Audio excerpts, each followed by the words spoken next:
Al-Quran wa ba'du. Assalamualaikum warahmatullahi wabarakatuh. Saya ucapkan kepada Al-Fadhil Ustaz Dr. Salman yang sudi bersama dengan kita pada malam ini. Alhamdulillah kita tinggal 2 hari lagi, insyaAllah kita akan memasuki 2-3 hari lagi lah kita akan memasuki Ramadan.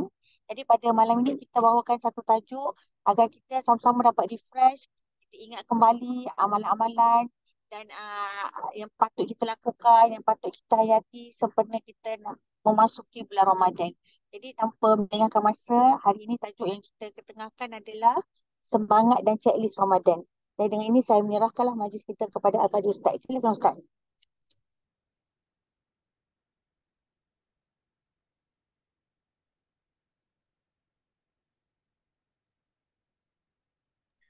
Bismillahirrahmanirrahim.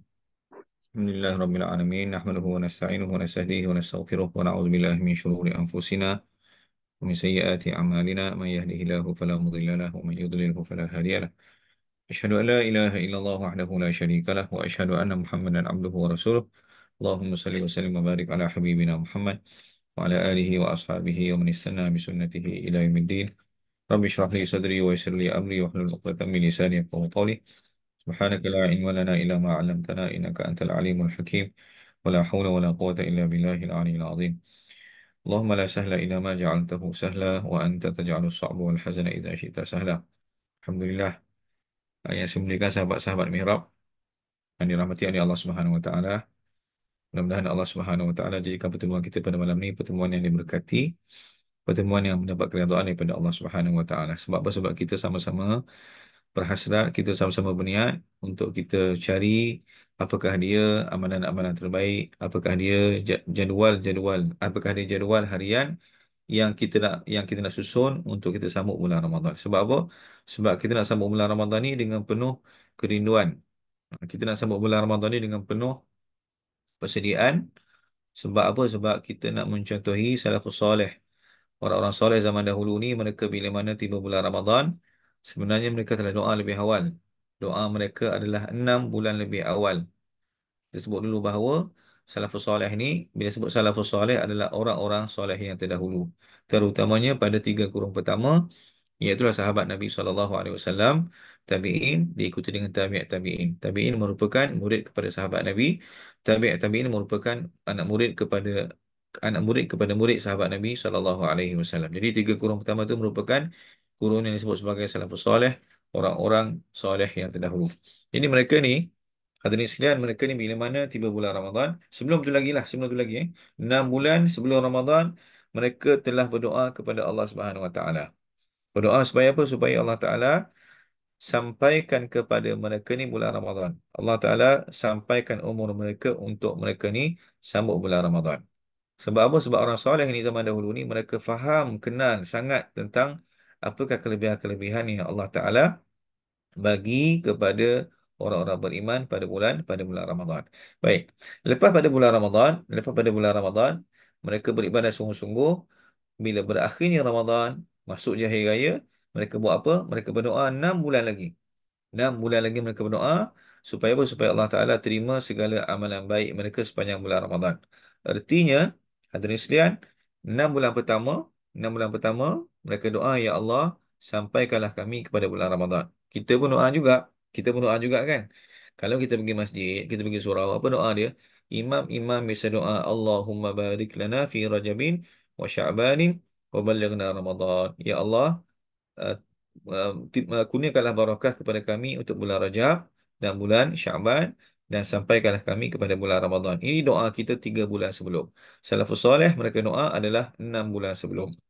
Jadi seolah-olahnya, seolah-olahnya mereka ini, salafus soleh ni, mereka bila mana nak sambut bulan Ramadan, seolah-olah mereka tunggu kepada satu hari, kepada satu saat yang sangat-sangat mereka rindukan. Kalau kita boleh imbas kembali ya, apakah saat yang sangat kita rindukan? Kalau kita boleh imbas kembali, apakah di saat yang sangat kita nanti-nantikan? Bagi kita yang berkahwin ni, yang kita pernah ingat lah, saat yang kita nanti-nantikan adalah saat kita ni kahwin dengan pasangan kita kan, dengan suami, dengan isteri lah. Jadi itulah saat yang kita tunggu-tunggu. Kita menghitung hari. Kita dah booking awal tu. Kita dah booking dewan, kita dah booking apa, kita dah booking apa nama ni, apa nama ni, booking dewan, kita booking catering, kita booking kalau dulu kan, zaman-zaman kita dulu, zaman kita booking, kita buat kad jemputan. Zaman sekarang tak ada lah kot kita buat kad jemputan. Sebab apa? Sebab kita nak, dan kita menunggu, menghitung hari, hari untuk kita ni diijab kabulkan dengan pasangan kita. Dan kita sangat-sangat teruja untuk sambut hari tersebut. Sebab apa? Sebab kita tahu itu hari yang sangat bermakna dalam kehidupan kita. Jadi salafus soleh ni mereka menunggu-nunggu, mereka sangat teruja untuk sambut bulan Ramadan. Sebab apa? Sebab bagi mereka itulah bulan yang sangat bermakna dalam kehidupan mereka sebagai seorang Muslim. Sebab apa? Sebab bulan tersebut Allah Ta'ala kurniakan begitu banyak kelebihan yang tidak ada pada bulan-bulan yang lain. Baik. Sebagai satu lagi contoh, kita kalau nak pergi berjalan kan, kita nak pergi berjalan, kita nak pergi luar negara ke, kita nak pergi mana-mana ke, kita akan booking tiket awal. Kita akan booking tiket awal kan. Kita booking tiket tu barangkali 6 bulan awal. Barangkali ada kawan saya tu booking tiket setahun lebih. Nak pergi mana? Nak pergi Langkawi je pun. Tapi bila booking awal tu, murah lah. Dia booking awal hanya dapat 50 seorang. Dia pergi tiga, tiga, tiga orang, dia isteri dengan anak dia. Dia pergi tiga orang, RM50 seorang pergi balik. Bermakna kos dia adalah 150 sahaja untuk pergi balik. Dengan flight. Tapi, nak cerita bahawa bila kita booking satu tarikh untuk kita pergi berjalan dan tempat tersebut tempat yang kita seronok dan kita teruja nak pergi. Contohnya kita nak pergi mana? Kita nak pergi Korea. Kita nak pergi ke Switzerland. Kita nak pergi ke mana-mana tempat yang kita rasa kita dah lama dah nak pergi tempat tu. Kita booking tiket dan kita akan buat persiapan. Kita akan tengok pasport kita hidup ke tak lagi. Kita akan tengok beg bajunya mana, pakaiannya kita cukup ke tak. Dan duitnya kita akan kumpul setiap bulan kita kumpulkan duit. Contoh kalau 6 bulan nak pergi, kita simpanlah sebulan tu 1,000 ke, simpan 500 ke. Sebab nak pastikan bahawa kita cukup bekalan untuk kita tiba kepada hari yang sangat-sangat kita rindukan. Yang hari yang sangat kita nantikan.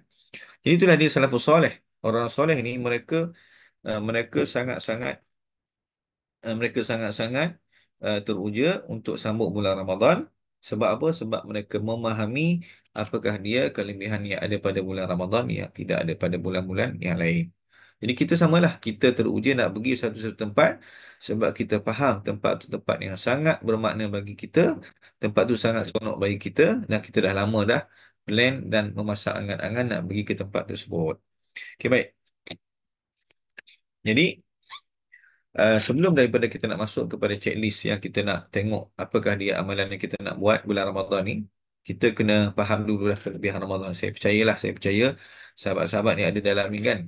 Kita ada lebih kurang dalam 15 orang. Kita dah biasa dengar dah Ustaz sebut tentang kelebihan bulan Ramadan. Ramadan ni bulan yang mana Allah Ta'ala bukakan pintu syurga, Allah Ta'ala tutupkan pintu neraka. Allah Ta'ala akan apa nama ni penjarakan syaitan ataupun Allah Ta'ala akan belenggu syaitan-syaitan daripada supaya syaitan ini tidak menghasut manusia untuk malas buat kebaikan. Jadi itu kita pasti dengar lah. Cumanya malam ni saya tak sebut banyak lah. Saya tak sebut banyak sebab saya pasti kita dah pasti dengar. Cumanya malam ni barangkali kita nak menambahkan sedikit pemahaman kita. Baik. Apa makna bila kita kata Allah Ta'ala bukakan pintu syurga dan Allah Ta'ala tutupkan pintu neraka? Soalan yang mungkin yang mungkin terbayang dalam pemikiran kita adalah, adakah pada bulan lain itu Allah Ta'ala tutup pintu syurga? Dan adakah pada bulan lain Allah Ta'ala tutup pintu syurga? Sebab Nabi kata, qad ja'akum syahrul mubarak, telah datang kepada kamu bulan bulan bulan yang mubarak, bulan yang diberkati. Sebab apa? Sebab apa? Okey, sebelum tu, bila kita sebut Ramadan, Ramadan Al-Mubarak. Ramadan Al-Mubarak. Apa makna Mubarak? Mubarak tu maksudnya adalah diberkati. Kenapa bulan Ramadan ni bulan yang diberkati? Sebab apa? Yang pertamanya adalah begitu banyak kelebihan-kelebihan yang ada pada bulan Ramadan tidak terdapat pada bulan-bulan yang lain. Itu dari sudut agama. Itu dari sudut agama. Ya. Dari sudut agamanya, dari sudut ukhrawinya, dari sudut akhiratnya, Allah Ta'ala kurniakan pelbagai kelebihan yang tidak ada pada bulan-bulan lain. Sebab itulah kata Nabi SAW, "Lau ya'lamul ibad ma fi Ramadan." Kalaulah seseorang hamba tu tahu apa yang ada pada bulan Ramadan, saya dia akan berangan-angan untuk Ramadan tu sepanjang tahun. Dia akan berangan-angan Ramadan tu akan berlaku sepanjang tahun, bukan sebulan sahaja. Ini dalam satu hadis Nabi SAW. Baik. Dan kelebihan lain kalau kita solat apa kalau kita buat perkara sunat akan jadi fardu. Kalau kita buat satu fardu itu sama dengan 70 kali. Itu makna Ramadan al-Mubarak. Ramadan yang diberkati. Baik. Kalau kita tinjau dari sudut lain, dari sudut kesihatan contohnya kan. Dari sudut kesihatan. Dari sudut kesihatan, kalau kita bulan Ramadan ni, dekat mana berkatnya bulan Ramadan ni? Dari sudut kesihatan, bila mana kita puasa, kita merehatkan anggota badan kita, terutamanya sistem pencernaan kita, maka pastinya kita akan lebih sihat. Itu bukan orang Islam kata, pakar-pakar dietitian daripada bukan Islam pun mengakui benda yang sama. Bahkan puasa ni merupakan satu cara untuk mereka ni merehatkan sistem badan mereka dan menjadikan mereka ni bertambah sihat, bertambah sihat dan bertambah cergas. Jadi orang Islam ni tak perlu buat diet hari-hari kan. Tak perlu susun waktu susah-susah. Cukup setahun sekali, kita dah rehatkan sistem pencernaan kita, sistem perut kita daripada bekerja keras bagaimana bulan-bulan yang lain. Sebab itulah dalam satu riwayat, walaupun riwayat ni memang riwayat yang apa yang tidak kuat lah. Disebut sebagai sumu tasihhu. Puasalah kamu, kamu akan sihat. Puasalah kamu, kamu akan sihat. Cumanya kita orang Islam ni kena betul lah niat. Bila kita puasa ni, bila kita puasa ni, ada ni sekalian, jangan kita niat nak kurus, kan? Kita niat nak sihat, bukan. Itu bukanlah niat kita. Kalau kita puasa nak kurus, kita khawatir kita tak akan dapat markah penuh.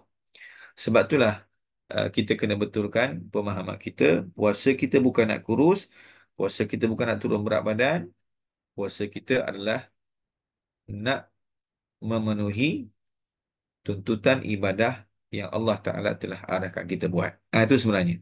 Ini sebab saya sebut ni sebab ada orang kadang-kadang kan dia kata apa, oh ni lah bulan puasa ni lah.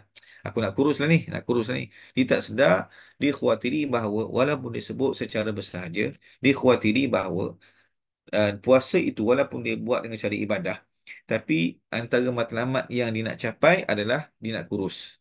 Kan? Jadi dia khawatiri akan bercampur niat untuk ibadah dan niat untuk kurus. Tapi salah ke kurus? Tak salah. Tak salah kurus. Kita kata bulan puasa ni lah peluang untuk kita ni turun berat badan. Sebab kita puasa. Dalam keadaan kita sedar bahawa kita puasa ni bukanlah nak turunkan berat badan, tapi puasa ni adalah kita nak capai redha daripada Allah Subhanahu wa taala. Baik. Itu adalah antara perkara yang kita kena faham.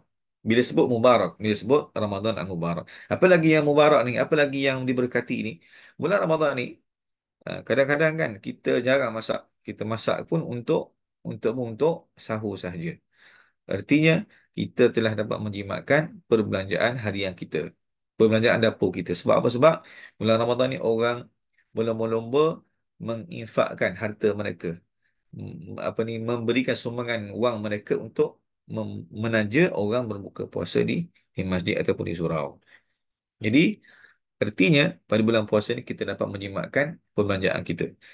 Tambah-tambah kita kalau bulan biasa kan, kalau bulan biasa uh, kita makan sehari paling-paling tidak 3 kali lah. Pagi sekali, tengah hari sekali, malam kan. Ataupun kalau lebih banyak lagi mungkin orang makan pagi, minum pagi, makan tengah hari, minum petang, dan barulah balik rumah makan malam. Jadi duit kat situ banyak habis disebabkan kita makan. Dan kita pun kalaulah hari biasa ni, hari biasa, hari yang tak puasa ni, kita agak rancak untuk pergi shopping sana sini. Tapi bila mana bulan Ramadan, maka kita akan terhad pergerakan kita sebab kita nak banyakkan rehat, kita penat sebab tidak makan. Jadi itu barakahnya kat situ, kita akan dapat mengurangkan kita punya perbelanjaan harian kita. Dalam masa yang sama, bila mana kita bulan Ramadan ni, dekat mana diberkatinya itu, bila mana kita ni akan ringan untuk kita buat ibadah. Kita akan ringan untuk kita buat ibadah. Tidak sebagaimana bulan-bulan lain. Mana buktinya? Buktinya jelas berlaku pada kita ataupun mungkin berlaku pada orang yang berdekatan dengan kita. Buktinya adalah yang kita dapat lihat. Bulan-bulan lain, kita barangkali nak khatam Quran satu kali setahun pun. Bulan-bulan lain sekali sebulan pun mungkin payah. 2 kali sebulan pun mungkin payah. Tapi bulan Ramadan, kita mungkin boleh khatam Quran mungkin boleh beberapa kali kita boleh khatam Quran. Bulan Ramadan, kita boleh khatam Quran beberapa kali. Sebab tadilah Syahrul Mubarak, Ramadan Al-Mubarak. Allah Ta'ala beri kepada kita keringanan untuk kita melakukan amalan ketaatan. Jadi inilah yang saya nak sebut hadis tadi tu. Hadis yang Nabi kata bila mana bulan Ramadan dibukakan pintu syurga. Apa maknanya? Maknanya adalah begitu banyak amalan-amalan yang Allah Taala kurniakan kepada kita kalau kita buat akan memudahkan kita untuk mendapat ganjaran pahala daripada Allah Subhanahu Wa Taala. Dan apa makna bila mana Nabi sebut ditutup pintu neraka? Sebab pada bulan Ramadan ini begitu banyak amalan-amalan yang mana ganjarannya adalah dihapuskan dosa-dosa kita. Contoh, dalam hadis Nabi SAW, Nabi kata apa? Man sama Ramadana imanan wa ihtisaban, ghufira lahu ma taqaddama min dhanbi. Siapa-siapa puasa pada bulan Ramadan dengan penuh pengharapan, dengan penuh keyakinan, keimanan kepada Allah Taala, maka Allah Taala akan hapuskan dosa-dosanya yang terdahulu. Jadi, disebabkan itulah salafus salih mereka sangat sangat merindui dengan kehadiran bulan Ramadan. Jadi, sebab apa? Sebab mereka faham kelebihan yang ada pada bulan Ramadan yang tidak ada pada bulan-bulan lain. Jadi, kelebihan pertama tadi kita sebut bahawa Nabi kata bulan Ramadan ni bulan yang mana ditutup pintu syurga, ditutup pintu neraka, dibuka pintu syurga dan dibelenggu syaitan-syaitan. Kat sini mungkin ada yang tanyakan, Ustaz, bulan Ramadan ni kan syaitan dah dibelenggu. Kenapa ada lagi orang buat maksiat? Kan? Kenapa ada lagi orang orang mencuri? Kenapa ada lagi orang yang buat perkara-perkara dosa yang lain? Kan syaitan dah tak ada. Jadi kat sini ulama bahaskan. Apa makna syaitan-syaitan yang belenggu? Antara maknanya adalah disebut oleh para ulama hadis ialah syaitan-syaitan yang belenggu adalah apa nama ni pada waktu ini syaitan-syaitan yang apa yang besar-besar, yang jahat-jahat. Syaitan semua jahat kan? Yang besar-besar ni dibelenggu dan yang tinggal tu hanyalah syaitan yang lemah godaannya kepada manusia. Itu antara pandangan ulama. Maksudnya kata syaitan-syaitan yang kekuatannya luar biasa untuk menggoda manusia ini, syaitan inilah yang dibelenggu. Syaitan ini yang dibelenggu. Ada pun syaitan-syaitan lain yang itu dilepaskan. Ini adalah antara penafsiran para ulama. Jadi sebab itulah pada bulan Ramadan kita dapati bahawa surau ataupun masjid lebih penuh berbanding bulan-bulan lain. Kan? Bulan Ramadan, masjid ataupun surau lebih penuh berbanding dengan bulan-bulan bulan-bulan yang lain. Baik, itu kita cerita berkaitan dengan kelebihan-kelebihan yang ada pada bulan Ramadan. Okey, apa lagi perkara yang saya rasa yang kita boleh masuk sekarang ni adalah kaitan dengan checklist yang kita kena buat. Bulan Ramadan ni kita kena buat apa? Bulan Ramadan ni apa yang kita kena buat? Sebab Dr. Marina sebut tadi, dia beritahu kepada saya bahawa uh, dia nak supaya saya huraikan apakah dia perkara yang perlu kita buat. Kalau bahasa mudahnya, jadual lah. Jadual Ramadan ni apa dia? Baik, sebelum pergi pada jadual, kita pergi kepada perkara umum terlebih dahulu yang kita kena pastikan perkara ni kita kena tingkatkan kalau kita pernah buat bulan-bulan lain. Kalau kita tak pernah buat pada bulan lain, kita buatlah pada bulan ini. Ada beberapa perkara yang disebut. Saya ingat 2 minggu lepas, kami di UIS, Universiti Islam Selangor, kami jemput mantan mufti wilayah. Siapa dia? Dr. Muhammad Zulkifli Al-Bakri. Dan mantan menteri agama kan. Kami jemput untuk bagi usrah perdana. Ceramah perdana tentang persediaan untuk sambung bulan Ramadan. Dia kata, dibawakanlah beberapa poin. Dan antara perkara yang saya sempat catat, ada ada 3 perkara, ada 4 perkara yang saya sempat catat, perkara yang mesti kita jangan uh, terlepas pandang tentang beberapa perkara ini. Mana kata pada bulan lain pun kita buat, tapi bulan ni kita buat sungguh-sungguh. Bulan ni kita buat sungguh-sungguh berbanding pada bulan-bulan lain. Yang pertama adalah disebut bahawa kena banyakkan sedekah. Kena banyakkan sedekah. Jadi kita kena rancang apa ataupun bagaimana cara kita nak sedekah. kita boleh sedekah secara fizikal. Contohnya kita buat apa? Kita letakkan duit siap-siap dekat tempat yang kita boleh ingat, dalam kereta ke, letak berapakah jumlah yang kita nak bagi pada tahun ni. Katakan kita nak sedekah sehari RM5. RM5 sehari kan. Kita ambil, kita dah siap-siap dah. Ambil duit, pecah RM5, RM5, RM5 setiap hari kita sedekahkan. Dekat mana kita nak sedekah? Kita nak sedekah dekat, tabung dekat tempat kerja kita. Tabung untuk bantu untuk bantu anak yatim pada bulan Ramadan. Kita boleh buat. Kita boleh ambil setiap kali, kita pastikan antara perkara yang kita kena laksanakan. Selain daripada kita punch card, selain daripada kita log in, log out, kita kena masukkan not RM5 ataupun RM1 ke dalam tabung yang telah disediakan. Itu salah satu cara. Ataupun kita buat macam mana? Kita ambil RM5 tu, bila mana nak buka puasa dekat masjid, dekat surau, kita masukkan dalam tabung yang telah disediakan. Setiap hari kita kena buat tanpa tanpa miss. Ha. Setiap hari kita kena buat sebab kita nak supaya selain daripada kita berpuasa ni, setiap hari kita berpuasa, maka hari itu jugalah kita sedekah. Bermakna bulan Ramadan, kita bukan saja puasa setiap hari, tapi kita sedekah setiap hari. Ataupun kita nak naikkan sikit lah. Daripada RM5 ni dah biasa kan. RM5 ni apalah sangat. Kalau sedekah RM5 kan. Kalau sehari RM5, kalau 30 hari baru 150. 150 ni nak beli baju pun kan. Boleh beli sepasang baju je 150. Jadi apalah sangat, kita pun gandakan lah. Daripada 150 kita gandakan kepada 300. Bermakna sehari kita sedekah apa? RM10. Caranya macam mana? Caranya sama juga dengan cara yang kita sebut tadi. Ataupun cara yang kedua, dengan cara macam mana? Cara kedua adalah kita buat apa? Cara kedua, kita boleh sedekah melalui online. Inilah cara paling senang.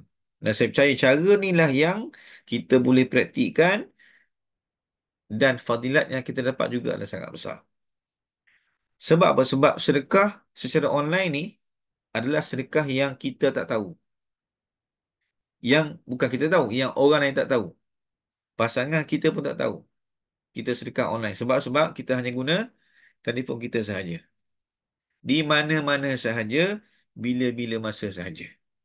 Di mana-mana sahaja, bila-bila masa sahaja. Kita nak sedekah bangun tidur. Kan bangun tidur kita sedekah. Bangun tidur kita sedekah. Bangun tidur kita sedekah dengan telefon. Kita buka telefon. Saya akan share link nanti dengan Dr. Marina. Link yang saya share tu link untuk sedekah kepada saudara kita di Gaza. Kita semua tahu kan, hadirin hadirat tahu macam mana keadaan saudara kita di Gaza. Dah 100 hari lebih dah. Dah 140 hari dah. Mungkin dah 150 hari dah lebih dah. Mereka dalam keadaan yang saya dapat beritakan macam mana yang mereka terpaksa makan rumput dan mereka terpaksa makan makanan binatang. Allahu Akbar. Kita kat sini kan makan lebih-lebih, tak habis-habis kita makan kan. Kita buka puasa tu banyak mana makanan kita beli dan kadang-kadang banyak juga yang kita telah buang, kita bazirkan. Jadi bulan Ramadan ni kita tanamkan niat, kita nak sedekah kepada saudara kita di Gaza, paling-paling tidak minimum RM10 sehari, paling-paling tidak lah. Ini kita boleh buat secara online.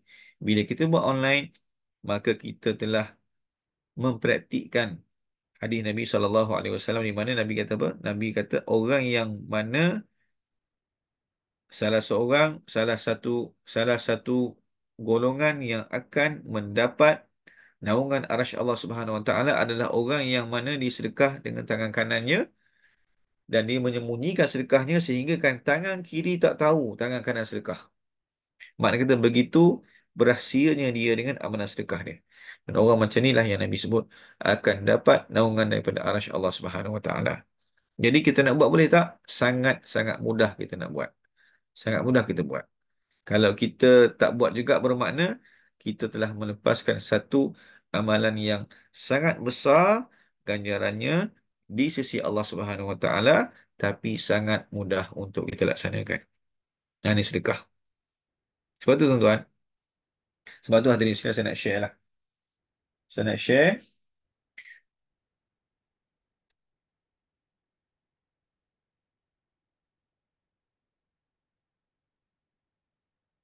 ada satu ayat Quran.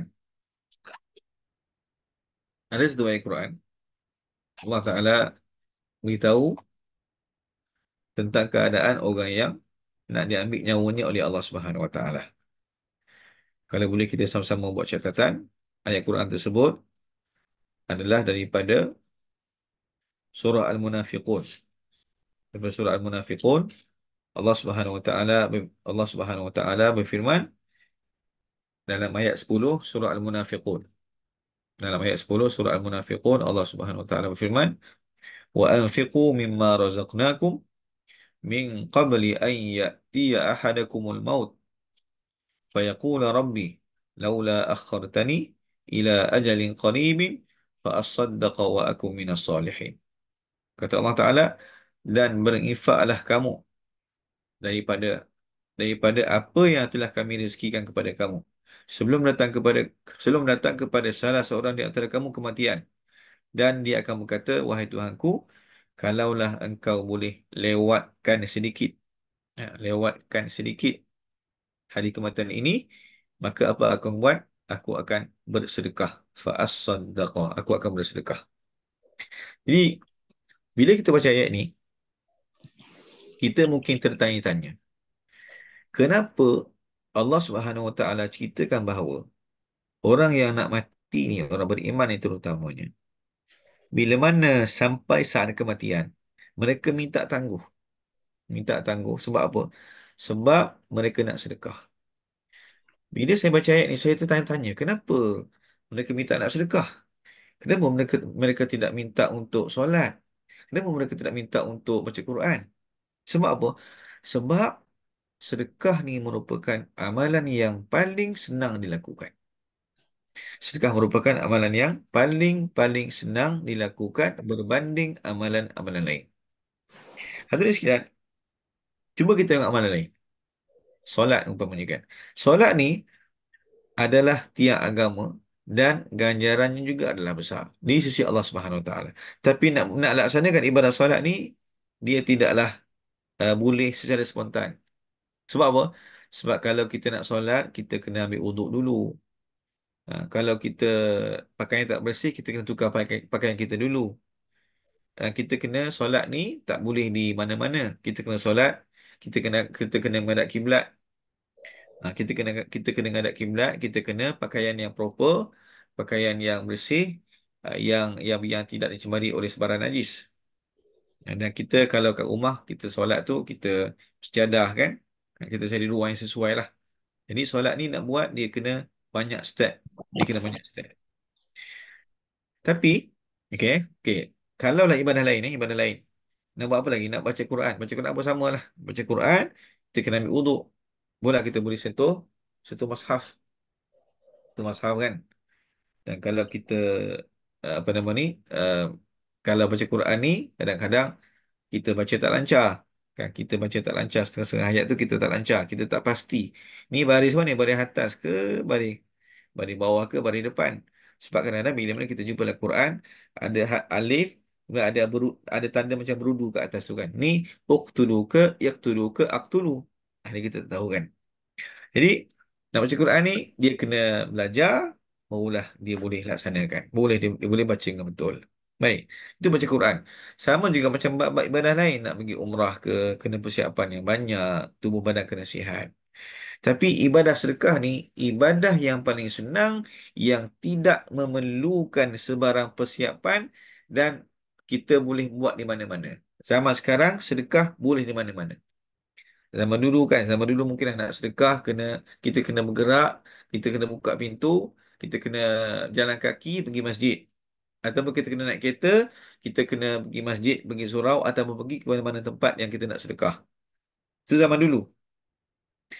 Zaman sekarang dengan hanya ni, telefon sahaja kita boleh sedekah di mana-mana. Bangun tidur, capai telefon. Instead of kita tengok TikTok ke, buka Instagram ke, buka FB ke, kita buka akaun kita. Buka akaun kita, tengok kita dah set dah. Ni nak sedekah kepada siapa? Kepada saudara kita di Gaza. Kita mau sedekah RM10. Bismillah, RM10. Ada yang link yang saya akan share nanti. Serendah RM10 kita boleh sedekah. Dan paling tinggi RM5,000. Kita pilihlah.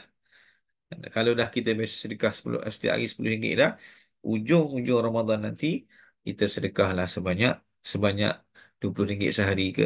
Sebab apa? Sebab kita nak dapat fadilat bersedekah pada akhir Ramadan, dan barangkali ataupun ataupun memang secara pastilah kalau sedekah sehari 10 akhir Ramadan itu kita akan jumpa dengan malam malam Al-Qadar, malam Lailatul Qadar. Jadi ini adalah amalan pertama yang kita kena ambil sungguh-sungguh, kita kena jadikan sebagai rutin harian kita. Jadikan rutin harian kita, setiap kali kita bangun, jangan lupa nak sedekah. Ataupun kalau lupa pagi tu, sebelum tidur kita sedekah terlebih dahulu, dan kita gunakan apps, kita gunakan apa sahajalah telefon yang kita ada untuk kita sedekah. Baik. Sebab apa? Sebab pernah ditanya, ayyu sadaqatin afdal? Sedekah mana yang paling afdal? Maka sadaqatun fi Ramadan. Jawapannya adalah sedekah pada bulan Ramadan. Sedekah paling afdal adalah sedekah pada bulan Ramadan. Jadi kalaulah seluruh umat Islam yang ada kesedaran dekat dunia ni, kan, kalaulah mereka ada kesedaran untuk sedekah, nescaya tidak akan adalah masalah kebuluran dalam kalangan negara orang Islam.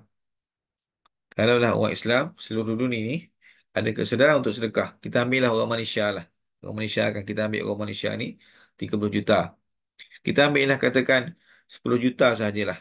Ataupun kita ambil 10% sahaja. 10 juta, 10% 3 juta sahaja yang sedekah. Kalaulah sehari mereka sedekah RM10 sahaja. Kan? 3 juta, RM10 jadi berapa? Tu kira Kalaulah kalaulah 3 juta, kalau RM10, 30 juta kan? 30 juta setiap hari. Kalaulah kalaulah 10% sahaja yang sedekah dalam kalangan orang Malaysia ni. Kalau katakan daripada 30 juta ni, ambillah 1% sahaja. Ambil 1% sahaja.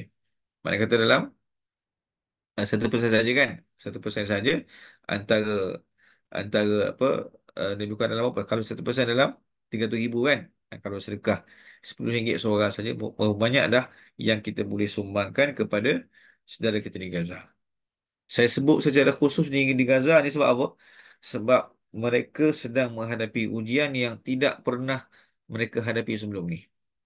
Saudara kita di Gaza ni memang terkenal lah sejak tahun 2006 lagi mereka dikepung. Tapi ujian kali ni ujian yang sangat berat. Kita pun tengok setiap hari ada kematian, setiap hari ada orang syahid. Dan ujian ini mereka tidak pernah alami. Maka sebab itulah sedekah yang paling afdal pada bulan Ramadan, dan saya kira yang paling afdal sekarang adalah sedekah kepada saudara-saudara kita di Gaza. Jadi kita azam setiap hari paling tidak RM10, dan akhir Ramadan nanti 10 akhir itu kita sedekahlah RM20 ataupun berapa saja jumlah yang kita boleh, sebab kita nak dapat fadilat sedekah pada bulan Ramadan, terutamanya pada malam Al-Qadar. Baik, yang pertama. Yang kedua, antara perkara yang kita boleh buat ketika mana kita tiba bulan Ramadan adalah kita melaksanakan sedekah. Kita melaksanakan kita melaksanakan kita melaksanakan sedekah untuk orang buka puasa. Kita melaksanakan sedekah untuk orang buka puasa, ataupun dalam bahasa mudahlah. Dalam bahasa mudah, kita memberi makan kepada orang yang buka puasa. Ini kelebihan yang tidak ada pada bulan lain. Kalau tadi kita bicarakan soalan sedekah, sedekah ni bulan lain pun ada. Cuma bulan Ramadan, kita tingkatkan, kita gandakan sedekah yang kita lakukan. Baik, cumanya, dan yang kedua ni, amalan kedua ni, kita jamu orang buka puasa, dan ini adalah amalan yang tidak ada pada bulan lain. Jadi kita ambillah ini sebagai satu prioriti yang kita kena buat. Sebab kata Nabi SAW, man fattara sa'iman kana lahu mithlu ajrihi ghaira annahu la yanqusu min ajri saimi syai'an. Kata Nabi SAW, sesiapa yang memberi makan kepada orang yang berpuasa, maka dia akan dapat pahala sebagaimana pahala orang puasa. Cuma kat sini apa dia? Kat sini Nabi sebut, tetapi tidak akan mengurangkan pahala orang yang berpuasa itu. Contoh kan, kalau pahala orang tu kita bagi makan pada orang puasa, kita bagi makan kan, jadi kita akan dapat pahala macam macam dia puasa. Macam dia puasa. Cumanya pahala dia tu tak kurang lah. Bukan bila mana Nabi kata kita dapat pahala sebagaimana dia puasa, bukanlah makna pahala tu kurang pada dia kan, dapat pada kita, tak macam tu. Ini kemurahan yang ada. Ini kemurahan yang Allah Ta'ala beri kepada orang yang beri makan atau beri minum pada orang yang buka puasa. Kita boleh buat. Hadis yang kita boleh buat. Kadang-kadang kan, kadang-kadang ada setengah surau tu dia buat apa dia buat? Dia buat apa nama ni? Satu hari 500, RM500. Satu hari RM700. Kadang-kadang tak semua orang mampu buat, betul tak? Tak semua orang mampu nak bagi dalam jumlah yang besar. Jadi kadang setengah surau, dia buat macam ni, dia pecahkan pada lot. Satu lot RM100. Jadi kalau siapa nak ambil satu lot, bayar RM1. Dan pihak masjid, pihak surau akan gunakan duit tersebut untuk jamu orang buka puasa.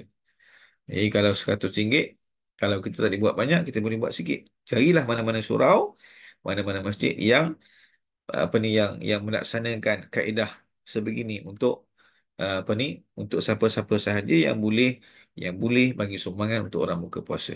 Ni kita jangan tinggalkan kelebihan ini. Sebab apa? Sebab ini hanya ada pada bulan Ramadan sahaja. Baik. Kalau katakan ustaz, saya ni ustaz, anak-anak ramai, kemudian nak beli pakaian untuk raya lagi, nak prepare balik kampung lagi, maklumlah kampung jauh kan. Suami orang utara, isteri orang selatan kan, utara selatan perginya jauh, nak kena prepare minyak itu ini. Jadi tak mampulah nak bagi. Tak apalah. Tak mampu nak bagi, jangan kita tinggalkan terus. Kalaulah kita tak mampu bagi RM500 sehari untuk orang buka puasa, kita bagilah setakat kemampuan yang kita ada. Berapa? RM100 sekali untuk satu bulan. Hanya sekali sahaja kita keluarkan RM100 untuk kita jamu orang buka puasa. Baik. Ustaz, saya ni RM100 pun payah nak dapat Ustaz. Tak apa. Kalau tak dapat RM1, kita belilah tamar. Belilah kurma yang kita bagi kepada orang buka puasa. Dekat surau kita ke ataupun surau lain. Kita belilah kurma tu. Kurma tu harganya tak sampai pun RM20. Tak sampai pun RM20. Kita beli kurma tu bagi orang buka puasa. Ustaz, saya ustaz kurma pun tak mampu nak bagi ustaz. Tu memang teruk sangat lah tu kan. Teruk sangat lah tu. Tapi tak apalah, katakan kalau kurma pun tak mampu nak bagi, belilah air. Beli air yang kita nampak menarik minat orang untuk minum. Kita belilah beberapa botol. Kita pun pergi masjid. Ni saya hadiahkan kepada orang yang nak buka puasa. Orang tu akan dapat minum air. Ustaz, kita infak niat sebulan. Infak tu okey juga untuk ihya Ramadan sepanjang Ramadan. Tu hari sikit. Okey, bagus soalan ni. Okey. Saya jawab nanti. Jadi balik pada tadi kan. Kalaulah uh, kalaulah kita apa nama ni? Yang tadi tu kita hari-hari kan. Bukan. Kalau kita bagi minum air saja. Kita belilah air yang sejuk, yang air orang suka minum, kita letaklah setakat kemampuan yang kita ada. Air tu sebotol mungkin RM5, mungkin kurang lagi kan, RM3 saja kita belilah bagi pada orang berpuasa. Itu pun termasuk dalam yang Nabi sebut man fattara iman. Siapa yang memberi makan kepada orang buka puasa. Soalan daripada Dr. Madinah tadi, iaitulah berkaitan dengan sedekah ni, kita nak bagi sebulan terus ke ataupun bagi hari-hari. Itu terserah kepada kita lah. Dan peminum air putih pun nikmat yang amat betul. Bila mana kita dahaga kan. Dahaga, letak air dalam peti sejuk tu, letak depan orang buka puasa, memang orang akan ambil lah air tu dulu. Jadi kita pun dah dapat pahala bagi makan ataupun bagi minum pada orang buka puasa. Okey, jadi nak bagi sedekah tu sebulan ke ataupun nak bagi setiap hari, terserah pada kita. Cuma kalau saya lebih suka kita bagi setiap hari. Sebab apa? Sebab satunya kita nak wujudkan tabiat sedekah setiap hari. Kita nak jadikan sedekah itu sebagai lifestyle. Lifestyle. Sedekah tu gaya hidup kita. Sebab bayangkan bila kita buat benda tu setiap hari. Setiap kita buat. Setiap hari pada bulan Ramadan kita buat, dan pastinya amalan ini akan lekat bila mana kita dah berakhir Ramadan, kita masuk bulan Syawal, kita pun akan terbiasa dengan amalan ini. Tambah dengan keberkatan Ramadan dan tambah dengan istiqamah yang kita buat pada bulan Ramadan, maka insya-Allah amalan sedekah ini akan dapat kita jadikan sebagai tabiat yang kita kena buat tanpa kita paksa-paksa diri kita. Kita kena buat lepas kita berakhir bulan Ramadan. Dan juga yang kedua, adalah kita nak supaya masa kita sedekah tu, contohkan kita sedekah malam, kita nak supaya kita sedekah sikit-sikit tu, terutama akhir bulan Ramadan, supaya kita boleh sedekah tu, perbuatan sedekah tu kena kepada salah satu malam daripada bulan Ramadan. Daripada bulan Ramadan yang pastinya salah satu malam akhir itu adalah malam malam Al-Qadar. Jadi, hadirin sekalian, saya akan bagi link kepada Dr. Marina nanti, dan apa ni akan bagi link, dan masing-masing boleh bagi sumbangan lah. Dan untuk makluman, link itu adalah link yang apa nama ni daripada Cinta Gaza. Cinta Gaza. Jadi jangan risaulah, saya tak ada apa-apa sebarang kepentingan dengan Cinta Gaza ni. Saya cuma Cinta Gaza ni sebab apa saya sarankan, dalam keadaan saya tahulah dekat lain tu ada juga lain. Maksudnya ada juga sumbangan-sumbangan lain, ada NGO lain yang buat sumbangan untuk bagi pada Gaza, saya tahu ada. Tapi yang saya rasa saya lebih lebih apa lebih seronok untuk bagi pada Cinta Gaza ni sebab apa? Sebab antara yang mengasaskan itu adalah Ustaz Nadir An-Nuri dan isterinya adalah orang Gaza. Masih ada kat sana lagi. Ustaz Nadir An-Nuri ni dia kat Malaysia, isterinya masih ada di Gaza. Kenapa di balik Malaysia? Di balik Malaysia tu sebelum berlakunya perang lagi. Sebelum berlaku perang lagi dia balik dan dia tak tahu pun berlaku peperangan dan bila nak balik semula tak boleh. Jadi dia sumbangan tu insya-Allah akan sampai kepada rakyat Gaza tanpa kita ragu-ragu lagi lah. Sebab itulah saya sharekan. Saya bukanlah ahli cerita Gaza ke, saya tak ada kaitan langsung dengan mereka. Cumanya saya tolong sebar-sebarkan. Mudah-mudahan kalau saya tak bagi sumbangan pun, orang lain bagi sumbangan, saya harapkan persen itu, persen pahala itu akan dapatlah kepada saya juga. Mudah-mudahan insya-Allah. Okay, baik. Jadi balik pada jamuran buka puasa tadi, kita buatlah setakat yang termampu. Kalau boleh buat sehari, buat sehari. Masya Allah kan kadang-kadang dalam kalangan kita ni, Allah Ta'ala bagi rezeki lebih berbanding orang lain. Kita boleh buat. Kita boleh buat sehari. Kalau tak boleh sehari, kita buat setakat kemampuan yang kita ada lah. Mungkin seminggu sekali, mungkin sebulan, mungkin dalam sebulan sekali. Kalau sebulan sekali kita bagi makanan berat, kalau seminggu sekali kita bagilah kurma ke, buatlah apa-apa makanan yang boleh menarik perhatian orang buka puasa. Mudah-mudahan orang ambil makanan kita dan kita akan dapat pahala tersebut. Baik. Sebab itulah ada seorang yang bernama Hamad bin Abi Sulaiman. Ini cerita salafus soleh. Salafus soleh. Hamad bin Abi Sulaiman. Dia ni jamu orang buka puasa 500 orang. Setiap hari dijamu 500 orang. 500 orang jamu Bayangkan dijamu 500 orang sehari. Dan dalam sebulan dia telah menjamu sebanyak 15,000 orang. Allahu Akbar. Bayangkan. Ni kita tak mahu nak buat lah. Kita kalau ada rezeki lebih kita buat. Tapi tak bermakna kita kena buat macam dia buat. Tapi yang penting, saya sebut tadi bahawa amalan memberi minum, memberi makan kepada orang buka puasa ini hanya ada pada bulan bulan Ramadan sahaja. Okay, baik. Itu yang kedua. Yang ketiga. Yang ketiga, kita kena ada tekad untuk baca Al-Quran. Kita kena ada tekad untuk baca Al-Quran. Kalau kita dah biasa khatam Al-Quran bulan lepas pula ni. Tahun lepas bulan Ramadan kita dah khatam sekali. Tahun ni kena khatam 2 kali. Khatam 2 kali. Kalau tahun lepas kita dah khatam 2 kali, tahun ni kena khatam 3 kali. Kita usahakan, pastikan ada peningkatan khatam kita setiap tahun. Kalau statik tak apalah. Yang kita risau takut benda tu kurang. Kan tahun lepas khatam Quran. Tahun ni tak sebab khatam, kan? Tak sebab khatam tahun ni. Sibuk, tak tahu sibuk kadang-kadang. Kadang-kadang kita risau. Kadang-kadang kita disibukkan dengan dunia sehingga kita lupa kepada benda yang lebih penting lagi. Sebab itulah kita minta Allah Ta'ala supaya Allah Ta'ala tidak jadikan kita ni sibuk dengan dunia sampai kita lupa akhirat. Kita lupa untuk ikut kelas agama. Kita lupa nak mengaji. Kita lupa nak apa ni, kita nak baca Quran. Kita lupa, tak sempat.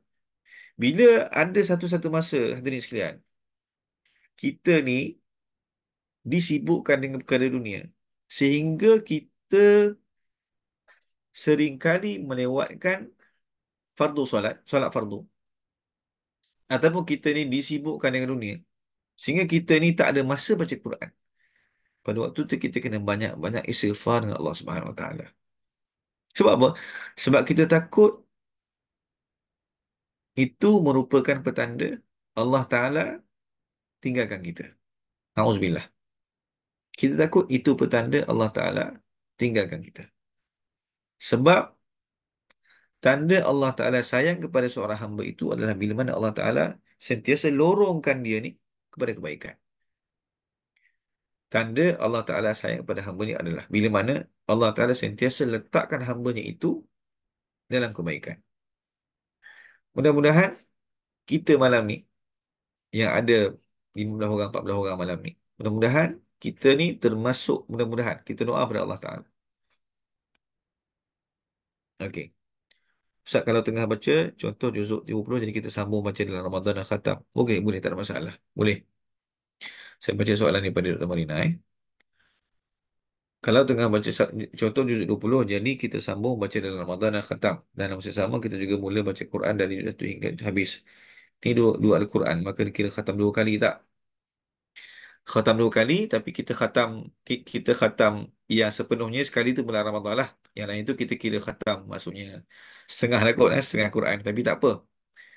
Dan tak apa. Mana kata yang penting, kita ada peningkatan. Kalau tahun lepas kita khatam sekali, tahun ni khatam sekali setengah pun tak apa. Maknanya kata kita mungkin kita lepas khatam sekali, tahun ni kita khatam uh, bila kali kedua tu sampai juzuk 15 je. Kemudian raya tak sempat. Tak apa. Tak apa. Tak apa. Okey. Uh, Balik pada tadi Jadi bila mana kita ni ada masa untuk baca Quran, maka itu tandanya Allah Ta'ala sayang pada kita. Mudah-mudahan itulah tandanya. Baik. Jadi saya teringat kata-kata uh, mufti bekas mufti wilayah Dr. Zul Al-Bakri. Dia kata dia pada tahun 2023 dia dah jemput untuk bagi pengisian kepada penghuni penjara. Dia tak sebutlah penjara mana. Dia kata, apa menarik ni kata? Dia kata bila mana ditanya kepada penghuni penjara. Masa tu dah hujung-hujung Ramadan lah. Hujung Ramadan Dia kata siapa yang ke dalam kalangan sini khatam Al-Quran sekali. Bila dia tanya tu, dalam ramai-ramai tu, hampir ke semua angkat tangan. Hampir ke semua angkat tangan.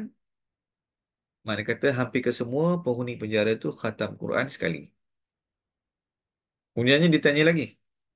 Ditanya, siapa yang khatam Al-Quran separuh? Siapa yang khatam Quran separuh pula dah. Siapa yang khatam Quran 2 kali? Siapa khatam Quran 2 kali? Hampir separuh daripada penghuni penjara itu kata, angkat tangan, kami khatam Quran 2 kali. Mana kata kalau orang yang duduk penjara, makan tak sedap, tidur tak selesa, boleh khatam Quran 2 kali. Kita yang luar penjara ni, Allahu Akbar. Makan sedap, tidur selena, orang kata sayang pun ada dekat kita, pasangan ada dekat kita, anak-anak ada dekat kita, kita serba selesa. Jadi, nikmat apakah lagi yang kita dustakan? Fabi ayyi ala'i rabbikuma tukadziban. Nikmat apakah lagi yang kita dustakan kalau kita tak dapat nak timbal balik nikmat ni Allah Ta'ala yang bagi pada kita tu untuk kita manfaatkan. Manfaatkan untuk kita baca Al-Quran. Baik.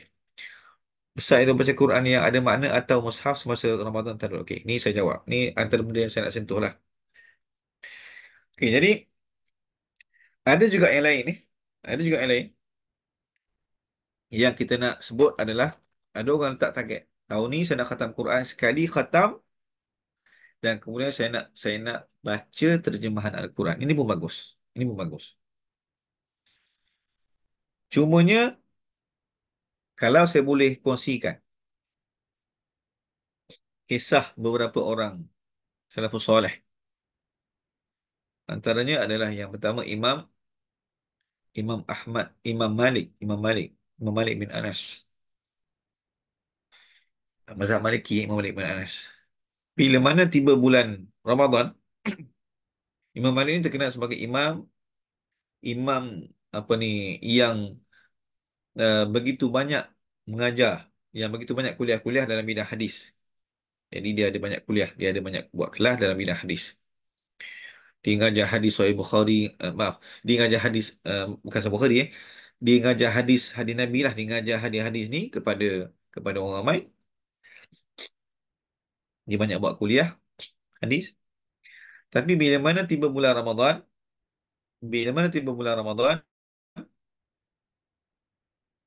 dia pegang Quran. Dia pegang mushaf. Dia kata ini adalah bulan Al-Quran, maka dia tinggalkan semua kelas-kelas pengajian dia. Ingat Dia tinggalkan semua kelas-kelas pengajian hadis dia dan difokuskan kepada membaca Al-Quran. Dia fokus kepada membaca Al-Quran. Nah, jadi, itu cerita Imam Malik. Imam Syafi'i yang kita bisa dengar di khatam Quran sehari sebanyak 2 kali.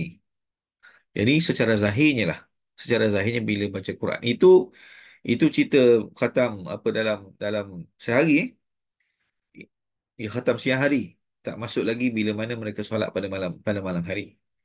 Jadi secara zahirnya lah apa yang saya faham bila mana ulama-ulama zaman dahulu ni mereka baca Quran pada bulan Ramadan, mereka fokus kepada nak khatamkan Al-Quran. Mereka fokus kepada sebanyak mungkin mereka nak baca Quran, sebanyak mungkin mereka fokus sebab apa? Sebab mereka nak dapat fadilat baca Quran pada bulan Ramadan. Mereka nak kumpulkan sebanyak mungkin pahala yang tidak boleh mereka dapat pada bulan lain. Kan Nabi kata apa Nabi kata satu huruf kan. Apa nama ni? Uh, Nabi kata siapa yang baca man qara'a harfin min kitabillah falahu hasanah.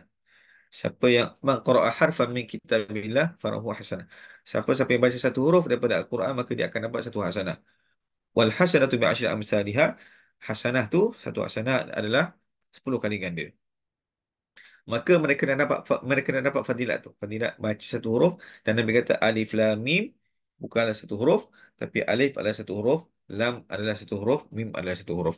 Bermakna para ulama zaman dahulu ni mereka nak membaca sebanyak mungkin Al-Quran sebab mereka nak dapatkan begitu banyak pahala berdasarkan huruf-huruf yang mereka baca itu. Mereka akan dapat banyak pahala yang tidak mereka dapat pada bulan luar Ramadan. Tapi kalau bagi saya kita boleh buat, kita boleh buat. Cuma uh, saya lebih suka kita kita buat baca Quran khatam-khatam lah. Tapi kalau boleh kita tambahkan sikit. Kita buat kelainan sikit lah. Baca Quran, kita cuba mentadabbur Al-Quran. Kita cuba mentadabbur Al-Quran. Sebab itulah, kalau boleh kita beli Quran ni, kita kena ada Quran peribadi. Jangan kita harapkan, oh pergi masjid, ambil Quran masjid.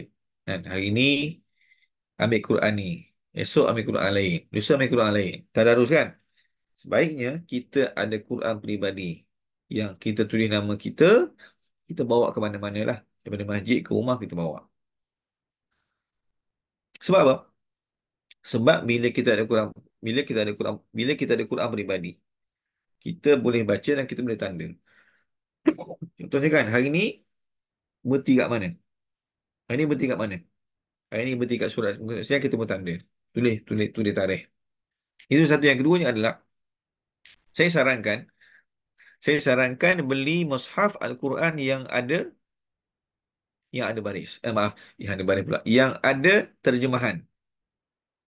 Ataupun kalau lebih bagus lagi, yang ada sedikit penafsiran. Apa je terjemahan dengan penafsiran? Terjemahan ni sekadar terjemah je huruf. Sekadar terjemah daripada kalimah ni apa maknanya. Dia tidak ada huraian.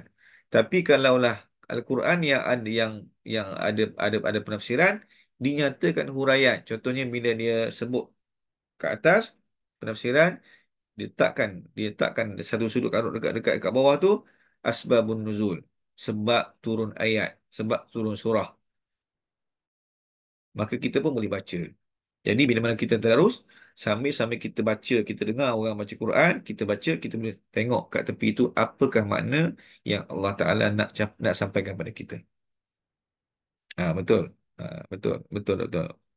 Jadi, kita tanda Al-Quran, kita tanda, contoh bila kita jumpa ayat, mana-mana ayat yang kita jumpa, yang ayat ni, wow, ayat ni boleh memberi inspirasi kepada kami lah, kepada kita lah, kita pun tanda.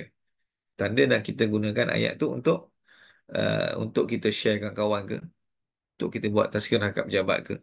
Sebab bila mana kita baca, tanpa kita lihat makna dia, tanpa lihat apakah dia penafsiran ni, kita tak akan nampak dekat mana dia punya keindahan tu. Tak nampak dekat mana dia punya message yang Allah Taala nak sampaikan kepada kita tu. Kecuali kalau kita boleh faham bahasa Arab lah. Tapi kalau kita sekadar kita baca saja tu boleh, kita boleh betulkan tajwid, tak ada masalah. Tapi kalau boleh kita baca Quran, di samping kita betulkan tajwid, di samping kita nak kerja khatam banyak kali, kita juga boleh cuba tambah. Pada tahun ni kita cuba tengoklah.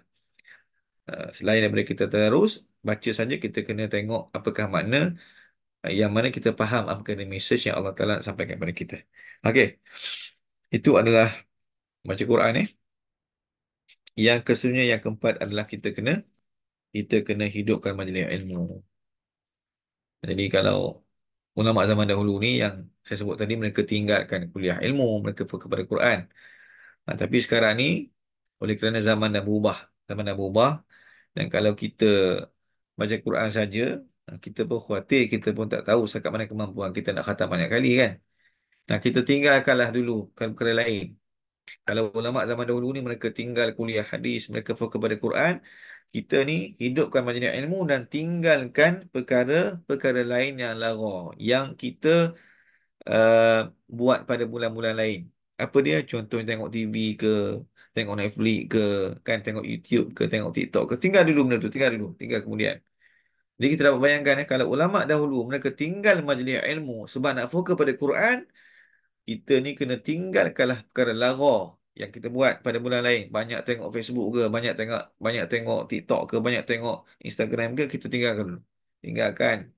Dan kita fokus pada Quran dan fokus kepada majlis ilmu. Itu yang kita nak. Sebab apa? Sebab sangat rugi kalau kita pada bulan Ramadan yang kita tak manfaatkan sebaik mungkin, kita khawatir kita akan termasuk dalam kalangan orang yang mana Nabi kata sangat-sangat rugilah, sangat malanglah, sangat-sangat hinalah orang yang mana man adraka Ramadan falam yughfarlah. Siapa yang mana uh, dia sempat berada pada bulan Ramadan tapi tidak diampunkan dosa-dosanya yang lalu. Baik, yang terakhir saya nak share apa nama ni? Apa yang disebut oleh Mufti wilayah. Dia kata zaman sekarang ni banyak berlaku isu keruntuhan rumah tangga. Zaman sekarang banyak berlaku isu keruntuhan rumah tangga. Ini nak buat macam mana? Dia kata sebab antara punca banyak berlaku keruntuhan rumah tangga ni adalah bila mana pasangan tu tak ada masa. Tak ada masa-masa untuk bersama tak ada. Awal pagi keluar, pagi-pagi dah pergi kerja dah kan. Balik-balik tu dah lewat dah. Pagi pergi kerja, balik dah lewat dah. Jadi, bila masa nak bertemu ni? Dan bila mana masa tak ada dengan pasangan, apatah lagi dengan anak-anak lagi dah tak ada. Jadi, Dicadangkan satu program. Program yang boleh dibuat bersama pasangan, bersama anak-anak pada bulan Ramadan. Baik. Dia kata bulan Ramadan ni, kebiasaannya kita akan balik awal kan. Kita balik pukul 4:30. Tak balik macam biasalah. Kita balik awal. Dan kalau boleh kita sampai ke rumah seawal mungkin. Bila mana kita sampai je, kita suruh dah anak-anak kita mandi. Kita pun siap-siap lah. Kita pun samalah mandi, siap-siap semua. Dan kita ambil masa setengah jam. Ah, setengah jam sebelum daripada berbuka. Setengah jam sebelum berbuka kita ambil masa. Kita buat apa? 10 minit pertama kita bacalah 3 hadis. Bacalah 3 hadis Nabi SAW. Sekarang ni kita hadis banyak,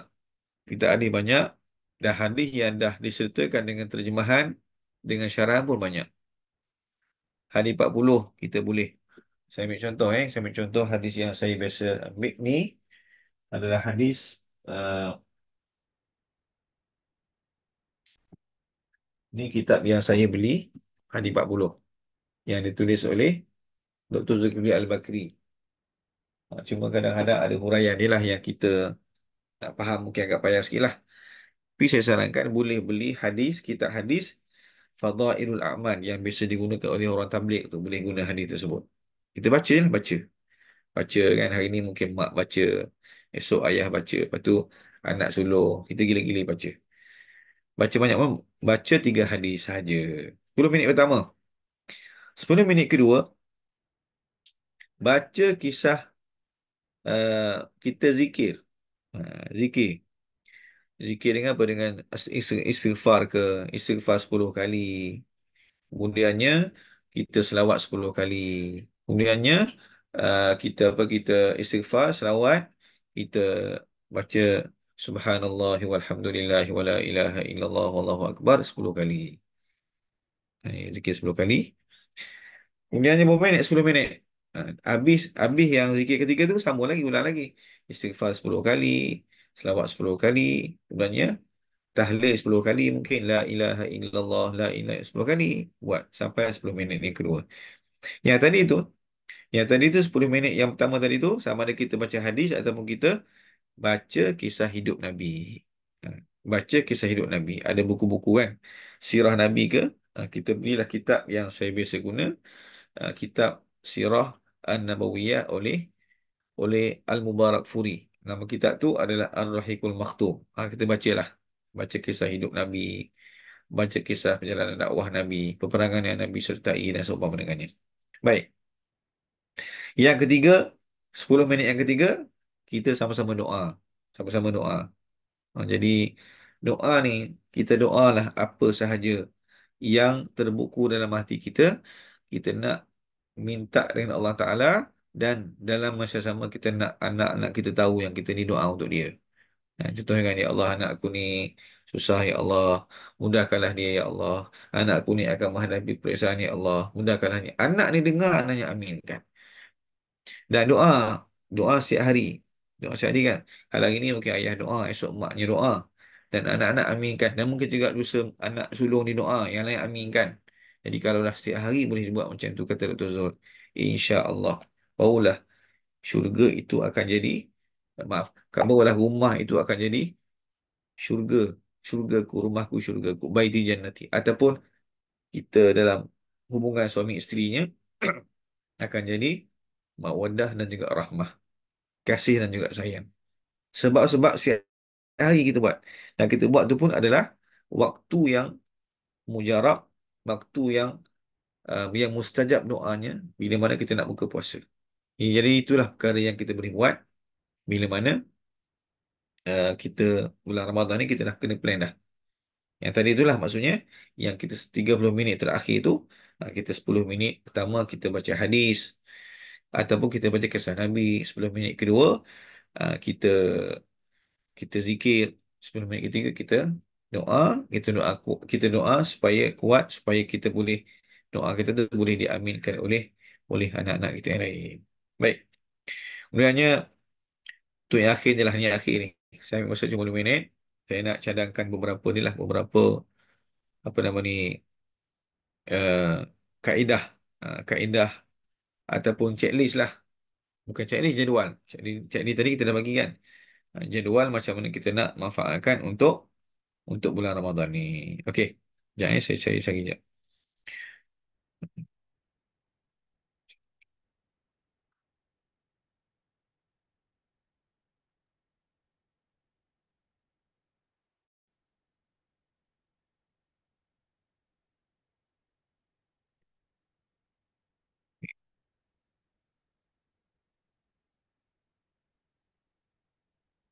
Okey, mula-mula kita start dengan sahur kan. Kita bangun sahur tu, kita solat 2 rakaat. Kita kemudian sahur sama dengan keluarga kita. Jadi kalau kita bersahur ni, disunatkan kita bersahur dengan waktu yang bukanlah awal sangat. Contohnya kan subuh pukul 6, kita sahur pukul 4. Itu bukanlah sunnah. Sunnah Nabi kita lewatkan sahur tu. Lewatkan sahur sampai 10 minit ke ataupun 5 minit sebelum subuh ke, kita berhenti. Itu yang paling afdal lah. Kemudian kalau boleh kita pergi kita pergi solat subuh di masjid secara berjemaah. Kita pergi awal. Kalau boleh sampai awal, kita solat tahiyatul masjid dulu. Kemudiannya kita pun duduk, tunggu sambil baca Quran. Bila mana azan dilaungkan, kita jawab azan sebagaimana yang disarankan oleh Nabi SAW. Jawab azan. Ni saya sebut ni saya ambil daripada pesanan daripada Islam apa ni daripada uh, satu website satu website yang menghimpunkan dalamnya pandangan-pandangan para ulama apabila kita nak sambut bulan Ramadan dan bagaimanakah jadual yang kita boleh laksanakan. Ni cadangan yang disarankan pada kita lah. Okey.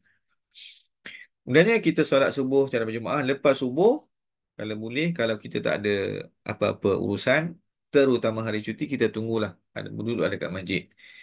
Biasa kan ada kuliah kan? Mesti ada kuliah. Kalau tak ada kuliah, kita berzikirlah. Sampailah kepada naik matahari. Dan pada waktu itu kita pun solat duha. Solat duha, paling-paling tidak 2 rakaat. Tuan-tuan, hadirin sekalian, pada bulan Ramadan inilah kita nak cuba istiqamahkan solat duha yang barangkali pada bulan lain kita buat tak buat. Bulan Ramadan ni kita cuba laksanakan sebaiknya. Baik. Kemudiannya, lepas pada tu, um,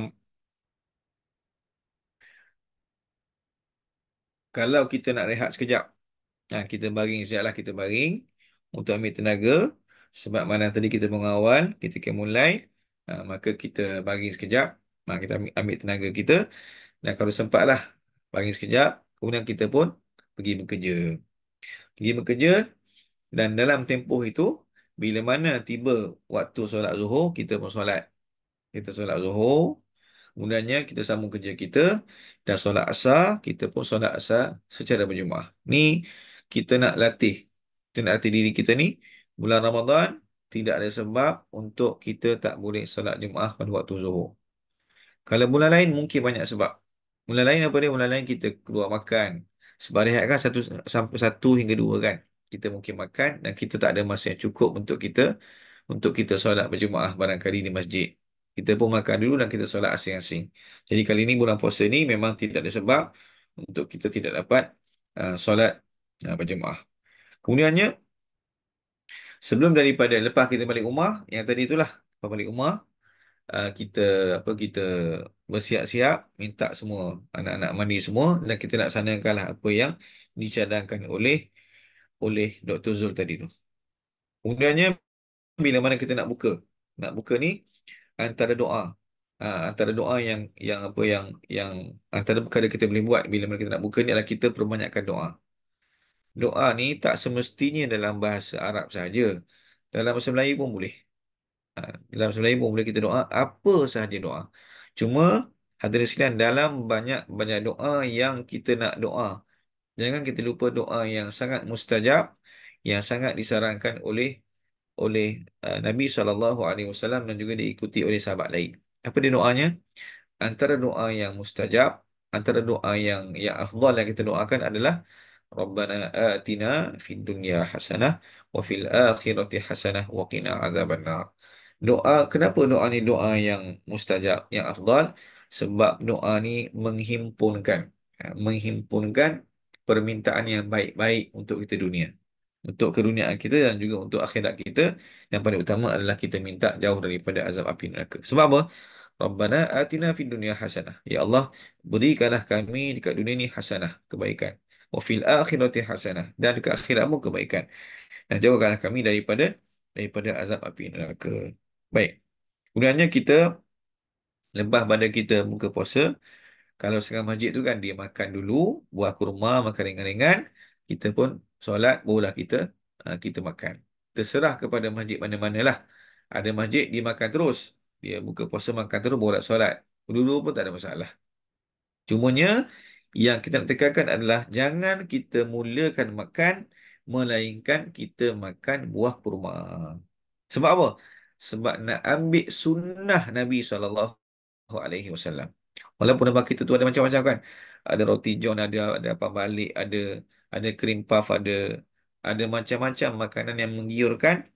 Tapi kita kena disiplinkan diri kita bila mana time buka puasa kita ambil buah kurma dulu.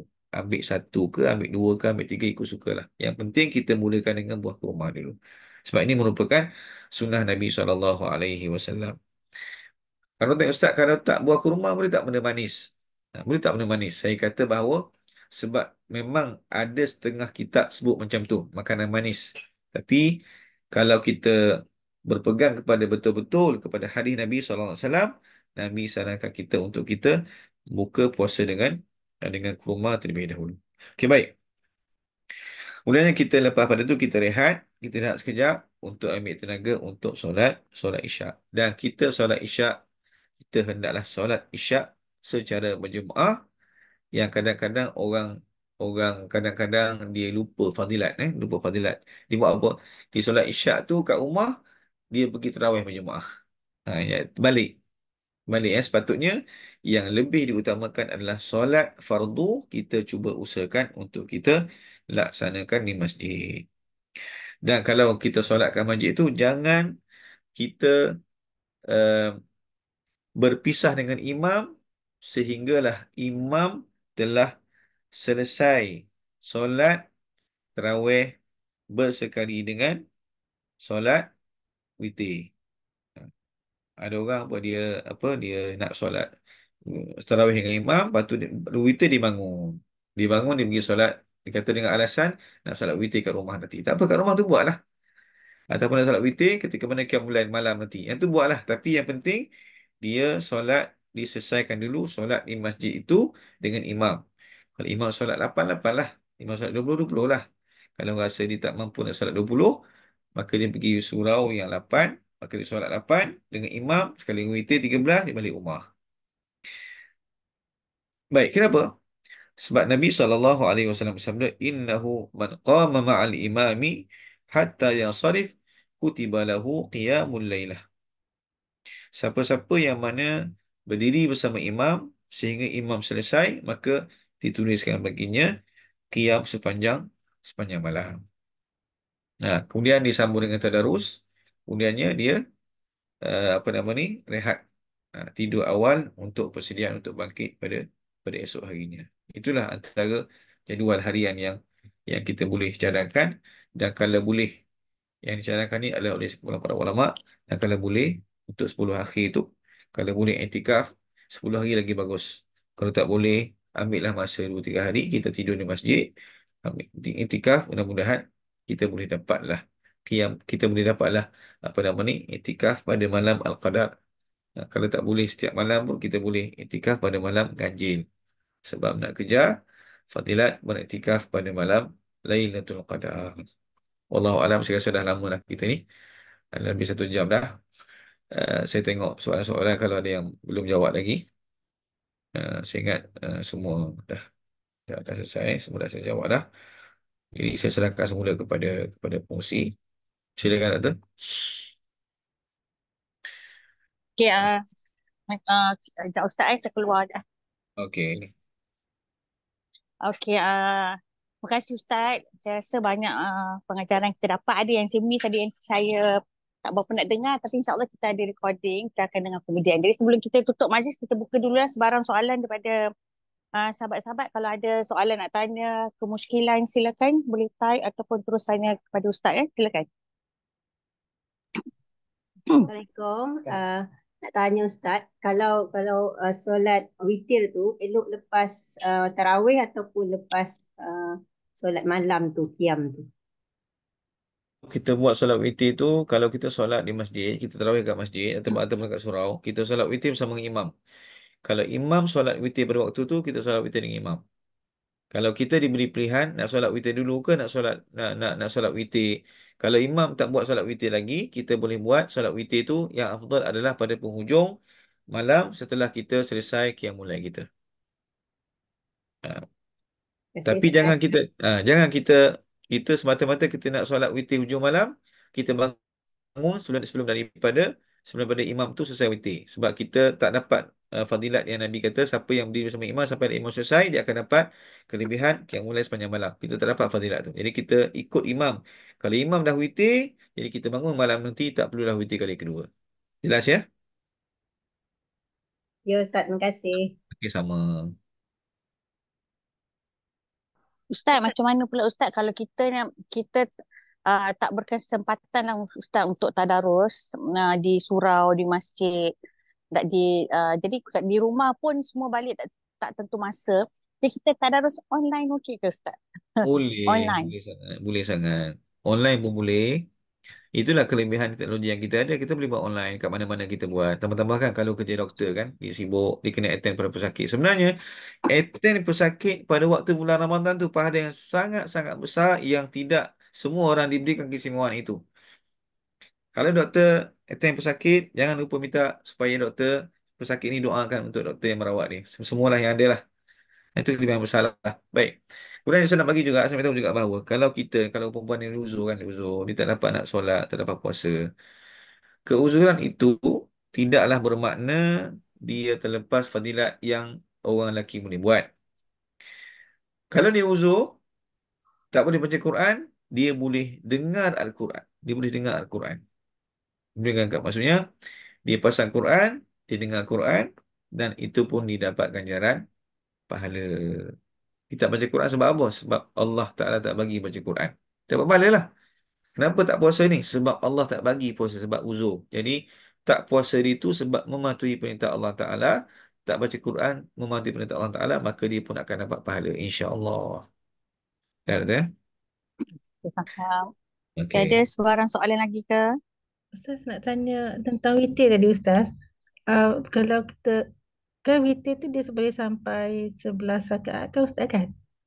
Ya, betul. Kalau macam contoh dekat dekat dengan imam tu 3, lepas tu bila kita qiyam tu kita boleh tambah ke Ustaz? Sebab dalam hadis Nabi kata tidak ada dua witir dalam satu Tiada malam. dua witir. Okey, Ya. Jadi kita salat witir tu sekali je. Kita salat witir sekali, dengan imam kita solat, malam tu dah tak perlu witir dah. Kita hanya sambung dengan tahajud, taubat dan seumpama dengannya. Tak perlu witir dah. faham Ustaz. Terima kasih. Okey, sama. Ada sebarang soalan lagi? Okey, kalau tak ada, saya uh, ucapkan ribuan terima kasih pada Fadil Ustaz yang bersama dengan kita pada Jumaat terakhir bulan Syakban. Mana minggu depan kita dah masuk, Jumaat kita dah masuk Ramadan. Nanti saya akan maklum pada Ustaz lah kuliah yang akan kita adakan sekali mungkin dalam waktu duha. Saya akan tengok masa Ustaz lah. Jadi sebelum tu saya meminta maaf lah kepada Ustaz dan jemaah semua sebab hari ni memang kelang kabut sikit, tempat tak sesuai, semua tak sesuai. Saya pun rasa macam hari ni pen tak ada, buku tak ada, semua tak ada. Tapi Alhamdulillah selesai majlis kita. Semoga kita dapat manfaat, kita sama-sama amalkan. Jadi sebelum kita menutup majlis, saya mengucapkan selamat Ramadan, menyambut Ramadan Al-Mubarak kepada Ustaz dan semua yang hadir. Jadi saya mohon Ustaz untuk baca sedikit doa buat jemaah dan seterusnya menutup majlis kita. Silakan Ustaz. أعوذ بالله من الشيطان الرجيم بسم الله الرحمن الرحيم الحمد لله رب العالمين والصلاة والسلام على أشرف الأنبياء والمرسلين وعلى آله وصحبه أجمعين. Ya Allah, Tuhan kami mohon ampun padamu ya Allah. Ampunkan dosa kami ya Allah. Dosa ibu dan ayah kami ya Allah. Dosa pasangan kami ya Allah. Ya Allah, ampunkan dosa anak-anak kami ya Allah. Ya Allah, bimbinglah kami dan anak-anak kami supaya sentiasa patuh pada perintah-Mu ya Allah. Ya Allah Tuhan kami, kurniakanlah kepada kami ketaatan yang tak berbelah bagi kepadamu ya Allah. Ya Allah Tuhan kami, bimbinglah kami supaya kami dapat memanfaatkan Ramadan ini dengan sebaiknya ya Allah. Ya Allah ya Tuhan kami, pandanglah kami dengan pandangan rahmat-Mu ya Allah. Ya Allah Tuhan kami, berilah kesihatan yang sempurna kepada kami ya Allah. Supaya kami dapat memanfaatkan Ramadan ini dengan sebaiknya ya Allah. Ya Allah, hindarkanlah kami daripada segala musibah, bala bencana dan penyakit yang berbahaya ya Allah. La ilaha illa anta subhanaka inna kunna minal zalimin. Rabbana atina fid dunya hasanah wa fil akhirati hasanah wa qina adzaban nar. Wa sallallahu ala sayyidina Muhammad wa ala alihi wa sahbihi wa sallam. Walhamdulillahi rabbil alamin. Kita sudahi dengan tasbih kafarah dan suratul asr. Subhanallah. Subhanakallahumma wa bihamdika.